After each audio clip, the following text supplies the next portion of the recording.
Football শুধু মাঠের খেলা না, কখনো কখনো এটা ইতিহাস, আবেগ আর ভয়ঙ্কর ঘটনারও নাম। একটা বাছাই ম্যাচকে ঘিরে এল সালভাডর আর হন্ডুরাসের মধ্যে যে উত্তেজনা তৈরি হয়েছিল, সেটা ধীরে ধীরে শুধু খেলার মধ্যে থাকেনি। দুই দেশের মানুষের আবেগ, ক্ষোভ আর রাজনৈতিক চাপ সব মিলিয়ে পরিস্থিতি ভয়ঙ্কর হয়ে ওঠে। ম্যাচের আগে ও পরে দুই দেশে সমর্থকদের মধ্যে ব্যাপক উত্তেজনা, দাঙ্গা আর অশান্তি ছড়িয়ে পড়ে। এমনকি পরিস্থিতি এতটাই খারাপ হয় যে সাধারণ মানুষও নিরাপদে থাকতে পারেনি। শেষ পর্যন্ত এই ঘটনাগুলো সীমান্ত যুদ্ধ পর্যন্ত গড়ায়, যাকে অনেকেই ইতিহাসে ফুটবল যুদ্ধ নামে চেনে।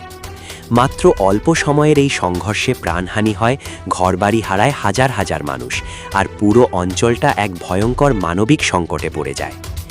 এই গল্পটা মনে করিয়ে দেয়, ফুটবল যতই সুন্দর খেলা হোক, মানুষের আবেগ যখন নিয়ন্ত্রণের বাইরে যায়, তখন সেটা বড় বিপদেও রূপ নিতে পারে। খেলা মাঠে থাকলেই ভালো, যুদ্ধ নয়, শান্তিই আসল জয়।